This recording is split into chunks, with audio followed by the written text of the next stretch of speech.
말씀의 제목, 우리가 가져야 할 죄의 기준, 성교 종합편이라는 부제를 가지고 말씀을 나누도록 하겠습니다. 오늘은 여러분과 죄에 관한 이야기를 해보려고 하는데요. 그리고 선교에 대한 이야기를 죄와 관련해서 좀 적용을 해보려고 합니다.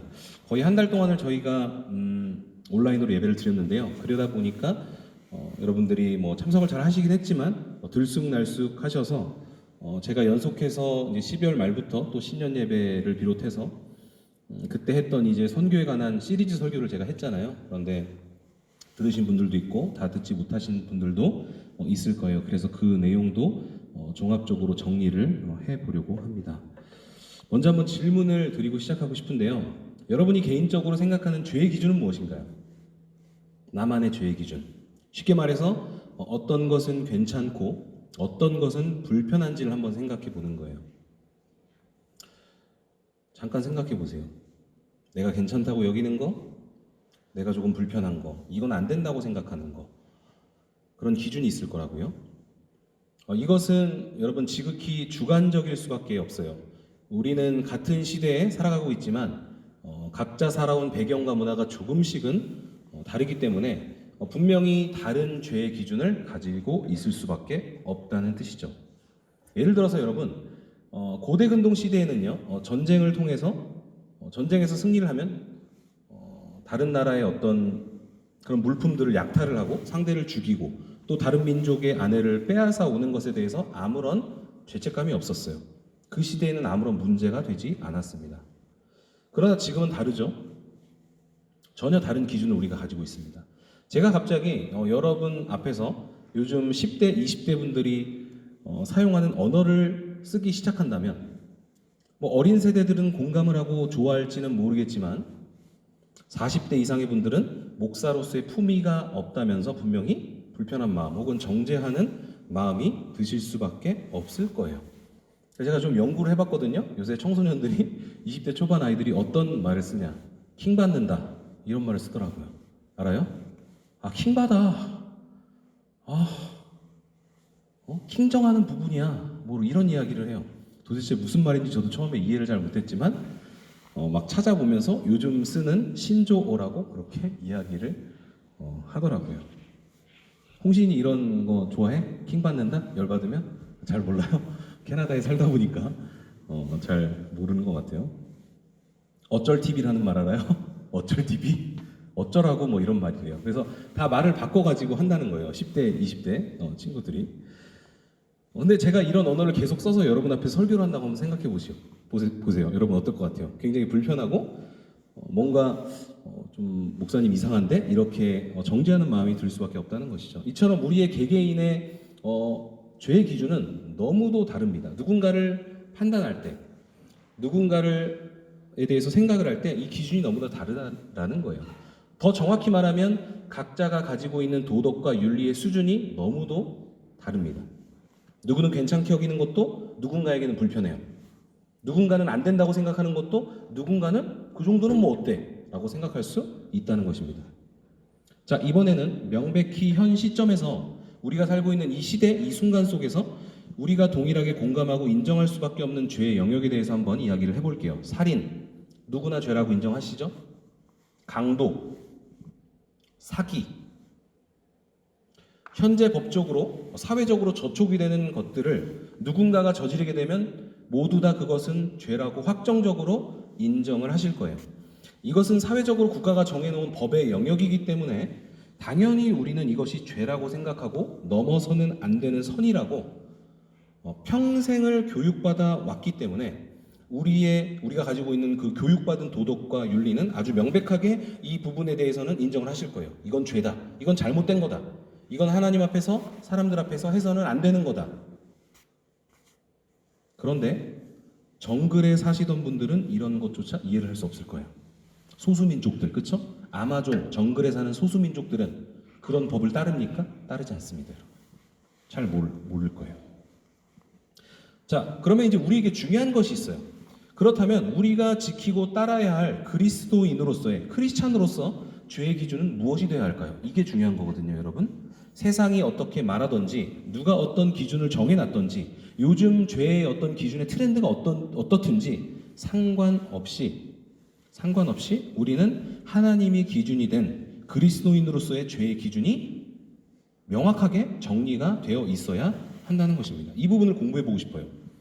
많은 분들이 교회 다니고 성경 공부를 하고 하나님의 말씀에 따라 살아가고 있다고 생각하지만 정확하게 어떤 기준을 가지고 어떤 방향성으로 살아야 하는지 잘 모르고 계시더라고요.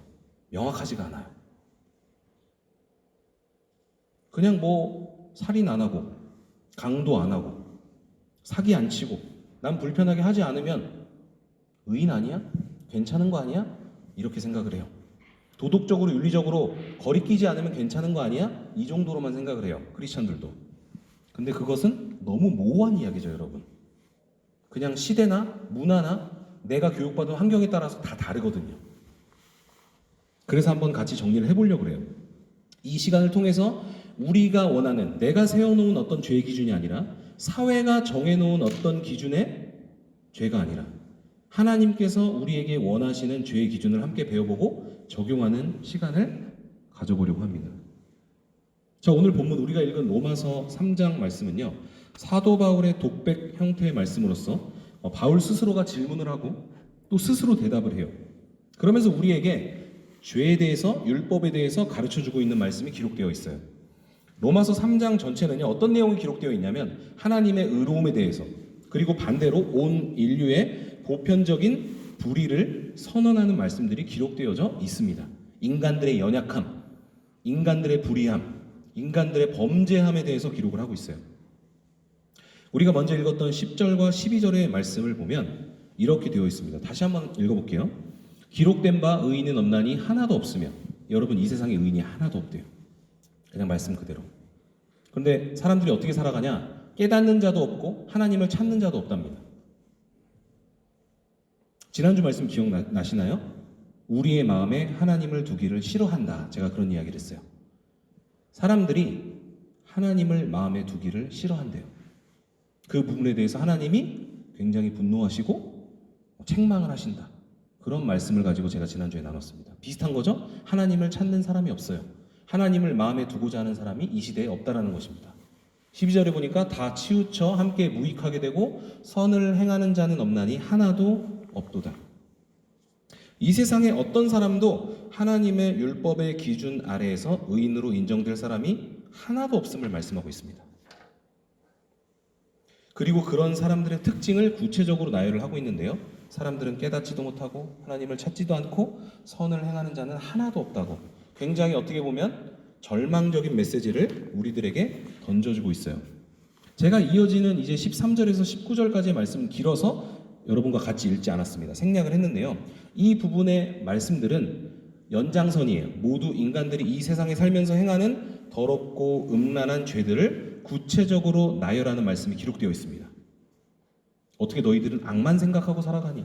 뒤에서 수군거리고 누군가를 비방하고 누군가를 욕하고 분노하고 화내고 누군가를 미워하고 건방지고, 이런 내용들이 쭉 기록되어져 있어요. 이제 그 말씀들의 결론으로 기록된 20절을 한번 보세요. 20절 말씀.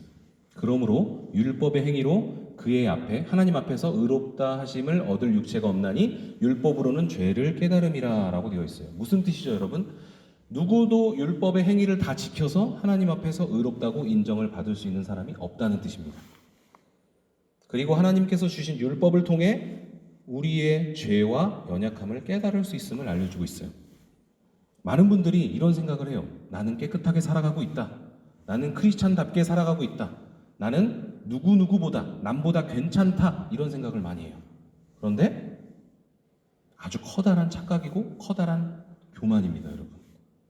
하나님이 정해놓으신 율법, 아니요, 세상의 법만 들이대도 그것을 온전히 지키고 살아가는 사람은 아무도 없다라고 지금 오늘 말씀에서 선언해주고 있는 것입니다.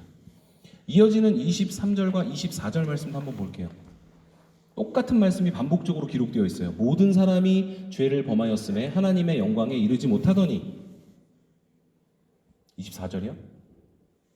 그래서 결론이 뭐예요? 그리스도 예수 안에 있는 속량으로 말미암아 예수 그리스도의 십자가의 피 피 흘리심으로 말미암아 하나님의 은혜로 값없이 의롭다 하심을 얻은 자 되었다라는 것입니다. 여러분이 어떤 율법을 지켜서 선한 행위를 해서 누군가로부터 인정을 받아서 하나님으로부터 온전히 인정받아서 야 너는 율법 다 지켰네, 너는 의인이야, 너는 100점짜리야, 너는 예수님의 십자가 필요 없어, 그럴 수 있는 사람이 아무도 없다라는 거예요. 모든 사람이 죄를 범했고 하나님의 기준에는 미치지 못한다고 말씀하고 있어요. 그래서 방금 읽었던 이 24절의 말씀처럼 우리가 유일하게 의롭게 인정을 받을 수 있는 근거는 예수님의 십자가의 죽으심을 통해서 그것을 믿는 사람만 가능하다고 말씀하고 있습니다. 자, 그럼 여러분들은 제가 지금까지 말씀드린 이 로마서 3장의 내용을 충분히 이해하고 납득하고 받아들일 수 있으신가요? 여러분은 죄인이라고 제가 말씀했어요. 여러분은 부족한 사람이라고 이야기했습니다. 여러분은 하나님의 율법의 그 기준에 조금도 미치지 못하는 어리석은 사람들이라고 이야기했습니다. 더 강한 단어들이 있지만 말씀드리지 않을게요. 너무도 많죠? 음란하고 타락된 그런 단어들이 많이 있습니다. 우리가 그런 사람이라고 제가 선언했어요. 또 성경에서 그렇게 이야기하고 있습니다. 그러면 여러분이 이제 하나님 앞에서 완전한 죄인임을 인정하시나요? 그런데 이 말씀에 대해서 분명히 잘 이해가 안 되시는 분들도 있을 것입니다. 많은 분들이 이런 설교를 하면 내용이 어떻게 보면 좀 공격적이기 때문에 너무 우리에게 전곡을 찌르기 때문에 아, 내가 그 정도로 나쁜 사람인가? 이런 생각을 먼저 하게 돼요. 죄인? 나는 감옥에 갈 정도는 아닌데, 나는 누군가에게 지적을 받을 정도는 아닌데, 이런 생각을 하기 시작합니다. 나는 그래도 괜찮은 사람인데, 죄인이라고 하는 말이 조금은 불편하다고 여길 수 있어요.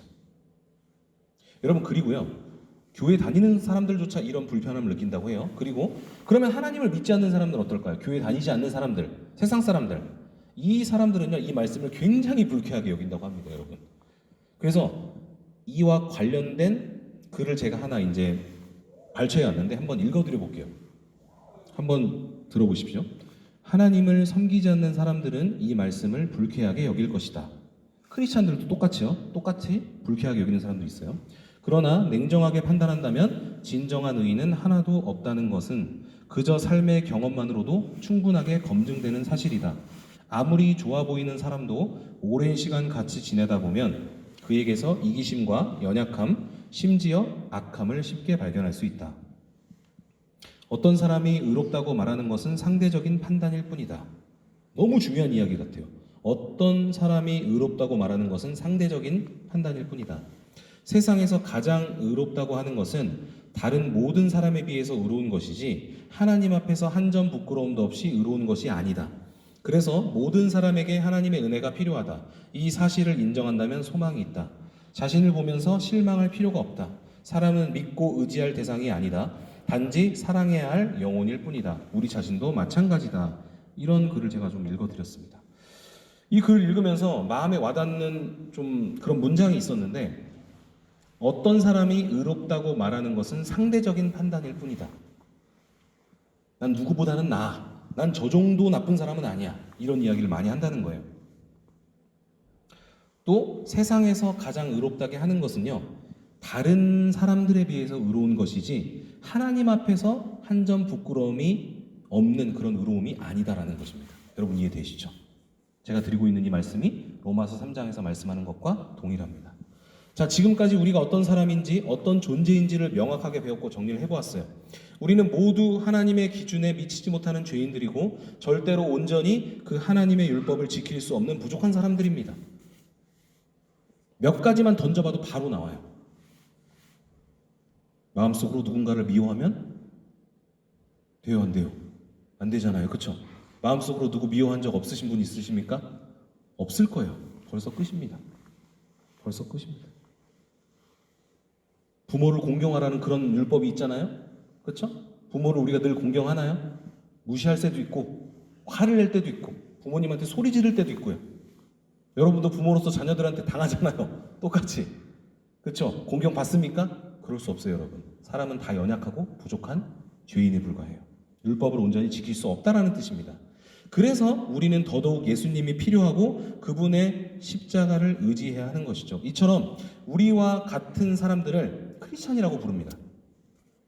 교회 다니고 예배를 드리고 내가 부족하고 연약한 죄인임을 그 율법 앞에서 하나님 앞에서 인정하고 그래서 내가 예수님이 필요합니다라고 이야기하는 사람들이 크리스찬이에요. 우리들입니다. 자, 이제부터는 이런 크리스찬인 우리들이 가져야 할 구체적이고 명확한 죄의 기준에 대해서 여러분과 한번 나눠보려고 합니다.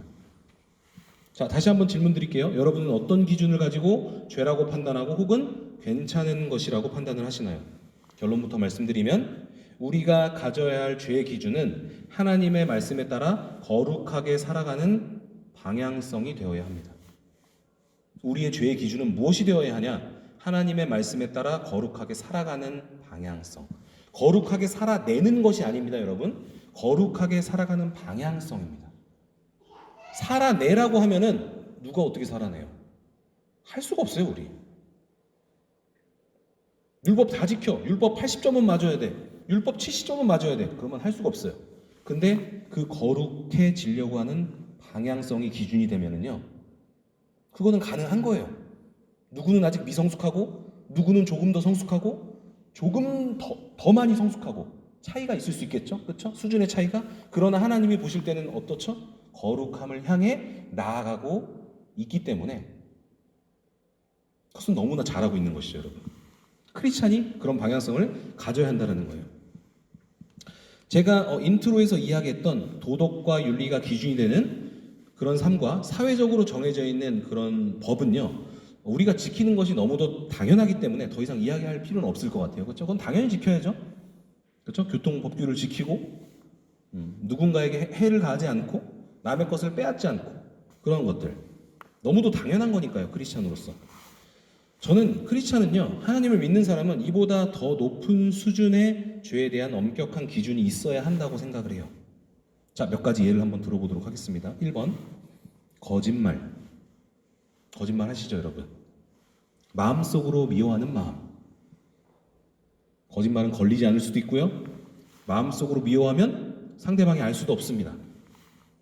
또 어떤 분들은 이런 성격을 가지고 있어요. 꾹 참고 말하지 않는 성격. 다른 말로 하면 고집이라고 하는데 본인 스스로는 나는 꾹 참고 이야기하지 않으니까 나는 괜찮은 사람이야. 나는 의인이야 라고 생각할지 모르겠어요. 소통을 하지 않으면서. 근데 그것은 다른 말로 하면 고집입니다. 여러분, 이런 것들은 하나님 앞에서 죄가 될까요? 죄가 됩니다, 여러분. 죄가 돼요. 예수님이 어떤 이야기를 했죠? 마음속으로 누군가를 미워하는 것은 살인을 저지르는 거라고 했어요. 살인을 저지르는 거라고 했습니다. 아니, 뭐 이렇게 수준이 높아? 이런 생각이 드실 수 있어요, 여러분. 하나도 세상적으로는 드러나지 않기 때문에 죄가 되지 않아요. 문제가 되지 않습니다. 사람들 다 이렇게 살아요. 근데 여러분에게는 이 기준이 높아집니다. 자, 두 번째, 2번 하나님께서 아브라함에게 아들 이삭을 죽이라고 명령하신 것. 이 부분에 대해서 여러분 어떻게 생각하나요? 사회적으로는 아빠가 아들을 칼로 찔러 죽이면 됩니까? 안 됩니까? 안 되잖아요. 감옥 가야죠. 그런데 하나님이 죽여서 제사를 드리라고 했어요. 하나님 앞에 예배를 드리라고 했습니다. 아들을 제물 삼아서. 뭐 그때 당시에는 그런 문화가 있긴 했지만 우리가 생각했을 때는 상상할 수 없는 것입니다. 그런데 여러분, 우리가 따라야 하는 법이 있어요. 그것은 뭐냐? 하나님의 말씀이에요, 여러분. 그렇다고 여러분의 자녀를 제물로 드리라고 이야기하는 것은 아닙니다. 지금 이 시대에 안 돼요. 절대 안 되는 거고요. 그거는 사입이고요. 큰일 나는 겁니다. 그거는. 여러분 반드시 감옥 가셔야 돼요. 근데 그런 말씀을 드리는 것이 아니라 세상의 어떤 기준에 우리가 맞춰서 살아가는 것이 아니라 하나님이 정해놓은 어떤 더 높은 수준의 기준에 따라 살아가는 것을 이야기하고 있는 것입니다. 쉽게 말해볼까요? 캐나다는요, 동성연애를 다 인정했습니다. 대부분의 교회들이 동성 목사를 다 인정합니다. LGBTQ 다 인정해요. 그런데 하나님의 말씀에는 뭐라고 되어 있죠? 안 된다고 되어 있습니다. 하나님께서 주신 성은 남자와 여자밖에 없어요. 남자와 여자가 연합해서 결혼해서 자녀를 낳고 생육하고 번성하라고 기록되어 있습니다. 사회적인 법으로는 동성의 그 문화가 아무런 문제가 되지 않아요. 그게 법이지만 우리는 그것을 따르지 않아요. 뭘 따르죠? 하나님의 말씀을 따릅니다. 더 높아지죠, 여러분, 기준이. 세 번째, 또 성경에 보면 이런 이야기가 있어요. 누구든지 죄 없는 자는 돌로 쳐도 된다는 예수님이 사람들에게 그런 메시지를 하세요. 왜 그랬냐면 가늠한 여인이 있었는데 그 여인을 더럽다고 음란하다고 사람들이 돌을 다 들고 쳐서 죽이려고 했어요. 근데 그때 예수님이 딱 한마디예요. 너희 중에 죄 없는 사람은 쳐도 돼. 그러니까 사람들이 다 돌을 떨어뜨리고 다 도망가 버렸어요.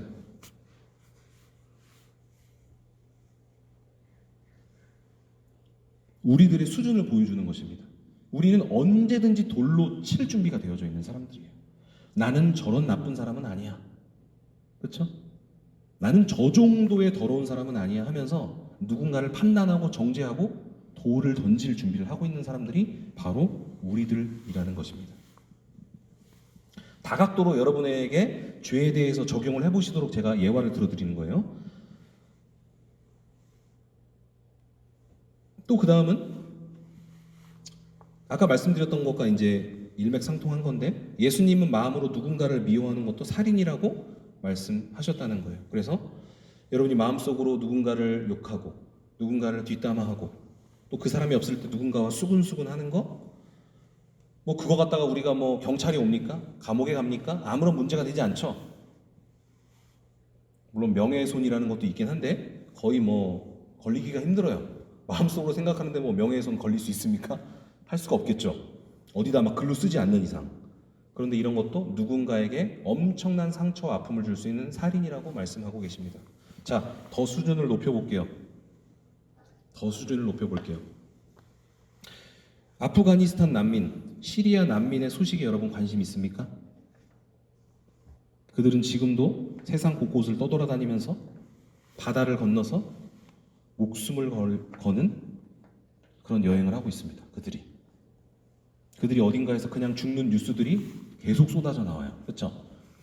보신 분들도 있고 못 보신 분들도 있고 또 관심 있는 분들도 있고 관심 없는 분들도 있을 거예요. 최근에 남태평양의 그 뉴질랜드 북쪽에 있는 통가라는 섬에서 화산 폭발로 쓰나미가 와서 사람들이 죽었고 큰 피해가 있었습니다. 나라 전체적으로 쓰나미가 한 15m 정도 되는 쓰나미가 왔다 그래요. 우리는 그것을 알고는 있었는가? 알고 있으셨습니까, 여러분? 그리고 이 마지막 말씀드리고 싶은 건 저도 아예 잊고 있었던 거예요. 오래전부터 잊고 있었던 건데 지금도 북한과 중국의 경계선에서 수없이 많은 사람들이 탈출하고 있는 것을 여러분 아십니까? 제가 이 북한 사역에 대해서 굉장히 오랜 시간 잊고 있었어요. 거의 한 10년 정도는 잊고 있었던 것 같아요. 관심 없이. 근데 제가 이번에 이 설교를 준비하면서 조금 아직도 요새 탈북민들이 있나? 아직도 그렇게 도망쳐 나오는 사람들이 있나? 엄청 많이 있고요. 그 사역을 하는 목사님들, 선교사님들이 그 중국의 국경에서 목숨을 걸고 하는 일들이 너무도 많이 있더라고요. 아직도. 그 북한을 위한 기도 모임도 활발하게 있고요. 그런데 잊고 있었어요. 그냥. 아니, 솔직히 말해서 관심이 없었습니다. 여러분, 모든 크리스찬에게는요 거룩함이라는 죄의 기준이 있다고 말씀을 드렸어요. 거룩한 방향성. 세상의 기준에서도 전혀 문제가 되지 않는 것들도 하나님의 말씀에 비추어 보면 죄가 될 수밖에 없음을 깨닫게 됩니다. 더 구체적으로 말씀드리면 이 거룩함이라는 기준은 하나님의 마음이 있는 곳에 내 마음을 두는 것을 뜻해요. 쉽게 이야기해 볼게요. 하나님의 마음이 있는 곳에 내 마음을 두는 것. 여러분, 그것이 거룩함이에요.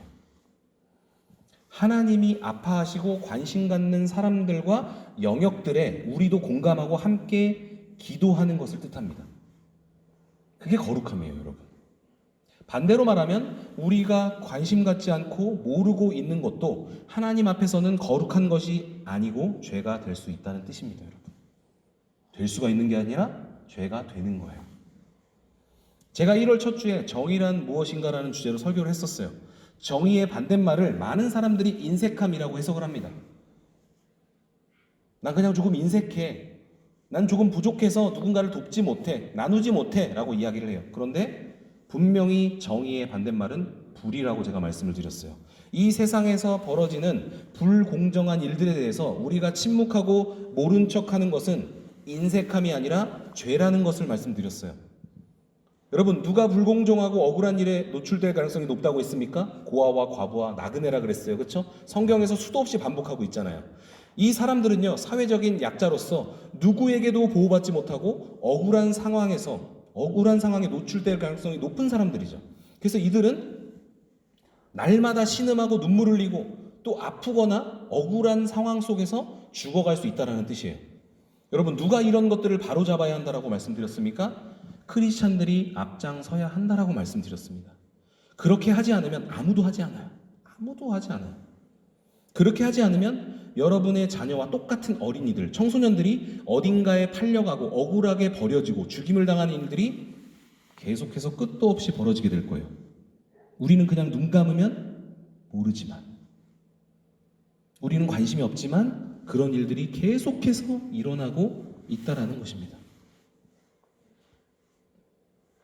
정의의 반대말, 불공정한 것을 바로잡는 것을 하지 않는 것은 여러분 그냥 인색함이 아니에요. 우리는 죄라는 말을 싫어해요. 그렇죠? 여러분에게 죄인이라고 말씀드리면 너무 싫어요. 그래서 이런 말을 좋아합니다.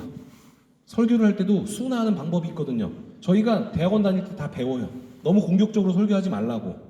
죄인이라고 이야기하지 말고 그냥 부족한 사람이라고.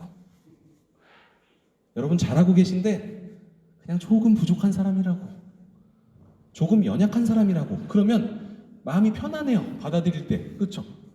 여러분 죄인입니다. 그러면 나 그 정도는 아닌데 이런 생각이 드는데, 여러분 조금 부족하고 연약한 사람이잖아요 우리. 그러면 뭔가 마음이 따뜻해져요. 그래서 불공정한 것을 크리스찬들이 바로 잡아야 하는데 그것을 바로 잡지 않으면 그것은 불의예요. 잘못된 거예요. 그렇게 하면 안 돼요 라고 말하면 우리 기분이 조금 상해요. 그래서 많은 사람들이 인색함이라고 표현을 합니다. 둘러서 조금 인색한 분이야, 조금 구두쇠야, 조금 이기적인 사람이야, 이 정도로 표현해요. 근데 그러면 안 되잖아요 여러분. 성경을 있는 그대로 말씀드려야 되잖아요. 불의예요 여러분. 우리가 모르는 거, 통가의 화산 폭발, 모르고 있는 거, 관심 없는 거, 불의예요 여러분. 하나님이 그곳에 마음을 두고 계신데, 하나님이 시리아 난민이나 아프가니스탄 난민의 마음을 두고 계신데 우리는 그것에 대해서 전혀 공감하지 않고 이해하지도 않고 관심 없다는 건 불의라는 거예요 여러분. 제가 예전에 예수전도단 훈련을 받을 때, 대학생 때 굉장히 충격적이었던 그런 기도의 고백이 있었어요. 이제 저희 대학생들을 가르치는 간사님이 계셨는데 그분이 어떤 사회적으로 일어나는 일들에 대해서 기도를 하시는 거예요. 같이 앉아서 기도를 하는데 본인이 잘못한 거 아니고 본인이 한 거 아무것도 없는데 사회적으로 일어나는 그런 안타까운 사건들이나 그런 일들을 두고서 기도를 하는데 어떤 고백을 했냐면, 하나님, 내가 저지른 죄가 아니지만 나의 죄로 여기고 회개합니다. 이런 고백을 하셨어요.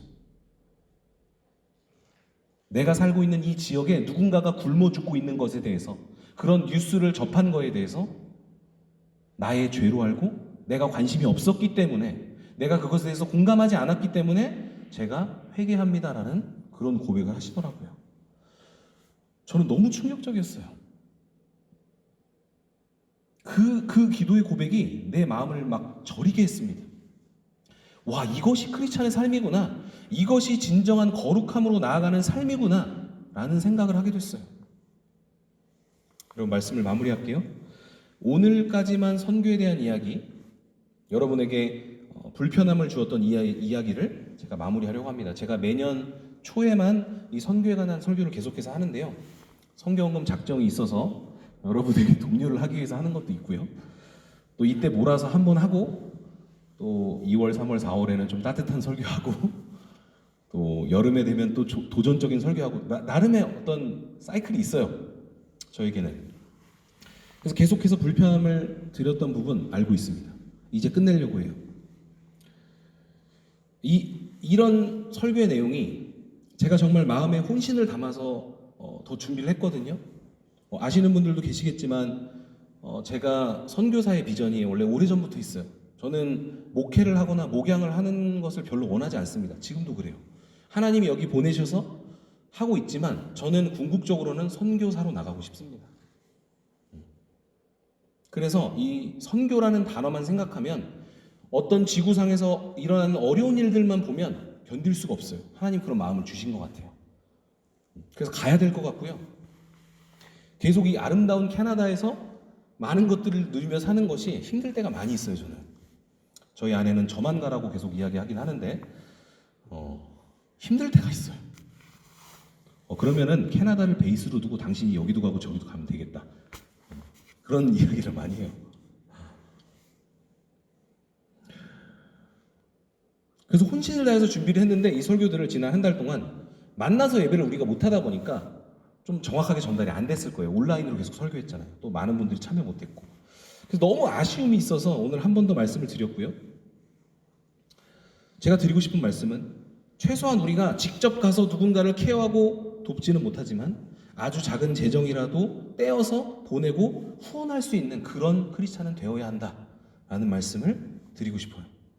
제가 수도 없이 반복해서 도미니카 공화국 저희가 아이들 4명 후원하고 있고 이번 달부터 더 늘릴 거거든요. 한 5명, 6명까지 늘릴 건데 그 아이들을 만나서 방문하겠다고 말씀을 드렸는데 코로나가 심해지고 그러면서 못했어요. 그래서 제가 결단을 했습니다. 제가 영주권을 작년 여름에 받았는데 영주권 카드가 안 나왔거든요. 그래서 해외여행을 못해요. 나가면 못 들어옵니다. 영주권 카드가 없으면. 그래서 영주권 카드만 나오면 바로 티켓팅 할 거예요. 그냥 질릴 겁니다. 신용카드로. 그냥 질릴 거고요. 도미니카 공화국 갈 거예요. 그래서 거기 단체에 연락을 해서 그 아이들과 컨택을 해서 약속을 잡아서 우리가 후원하고 있는 그 5명의 아이들을 만나서 대화하고 같이 놀고 맛있는 거 같이 먹고 시간 보내고 돌아올 거예요. 그들이 사는 집, 그들이 교육받는 공간을 보고 함께 느끼고 함께 공감하고 싶다라는 그런 마음이 들었어요. 여러분, 제가 목사로서 우리가 가져야 할 이 죄의 기준이 너무도 높고 거룩해서 죄송한 마음이 들 때가 있어요. 목사들만 이렇게 살면 되지. 교회 다니는 성도님들한테 이렇게 높은 수준의 말씀을 굳이 가르쳐야 되나? 이런 생각이 들 때가 있어요. 어차피 안 되는 건데 이거 괜히 반감만 사는 거 아니야? 이런 마음이 들 때가 있어요. 차라리 우리가 교회 다니지 않는다면, 예수님이 믿어지지 않는다면 굳이 이렇게 스트레스 받으면서 살 필요도 없고, 그렇죠? 나만을 위해서 나에게만 집중된 삶을 살면 되잖아요. 누가 이기적이라고 안 합니다, 여러분. 어디서 화산 폭발이 나든 쓰나미가 나든 무슨 상관입니까?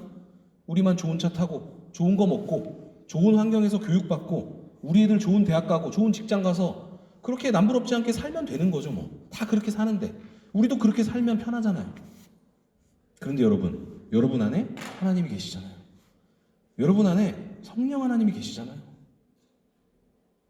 그래서 우리는 그럴 수 없는 거예요. 다시 한번 우리의 마음을 굳게 붙잡고 거룩함을 향해 나아가기로 결단해 보는 것입니다. 여러분, 제가 좋아하는 찬양의 가사 중에 이런 가사가 있어요. 한번 띄워주실래요?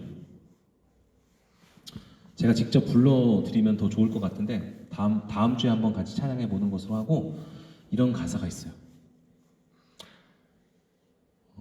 하나님 눈길 머무신 곳, 이런 가사예요.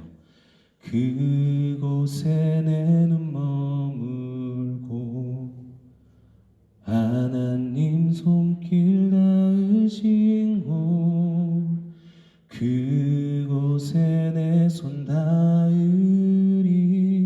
이런 멜로디의 찬양이거든요. 너무 좋죠. 근데 이 찬양의 가사를 보세요, 여러분. 아까 제가 크리스찬이 가져야 될 어떤 죄의 기준에 대해서 뭐라고 이야기했죠? 거룩한 방향성이라고 말씀을 드렸어요. 근데 더 쉽게 이야기하면 이것입니다. 하나님의 눈길이 있는 곳에 여러분의 눈길도 두는 거고요. 하나님의 손길이 필요한 곳에 여러분의 손길을 두는 것이고요. 하나님께서 마음을 두신 그곳에 나의 마음도 두는 거고요. 하나님이 계획하신 그곳에 여러분의 삶을 드리는 것입니다. 여러분, 이것이 거룩한 삶이고요. 이것이 거룩한 방향성입니다. 여러분, 그런데 예수 그리스도께서 이 땅에 오셔서 항상 함께 시간을 보내시고 항상 마음 아파하셨고 그분이 마음 두셨던 사람들이 있었어요. 누구였죠? 사회적 약자였습니다. 고아와 과부와 나그네, 강도들, 세리들, 사람 취급받지 못하는 그 시대 가운데 있었던 그런 소외되는 사람들을 불러다가 같이 밥 먹고 같이 대화하고 같이 시간을 보내셨어요.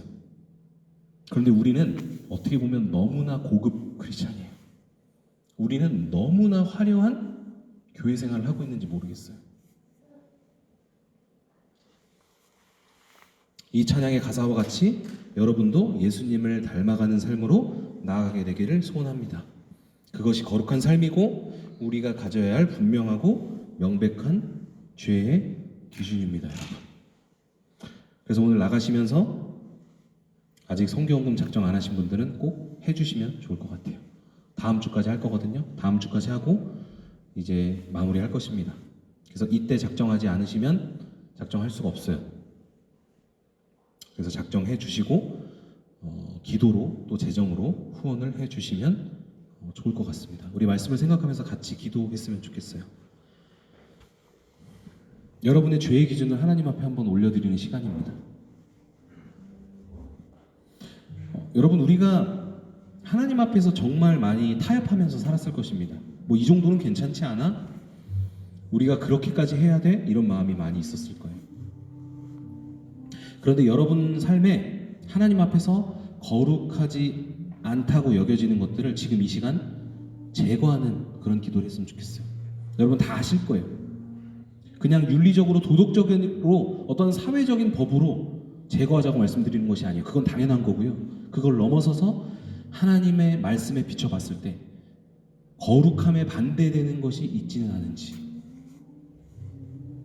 모른 척하고 방관하고 나의 문제가 아니라고 그냥 눈 감아버렸던 어떤 부분들이 있진 않은지, 이 시간 조용히 하나님 앞에 기도하고 또 회개했으면 좋겠습니다. 같이 기도할게요.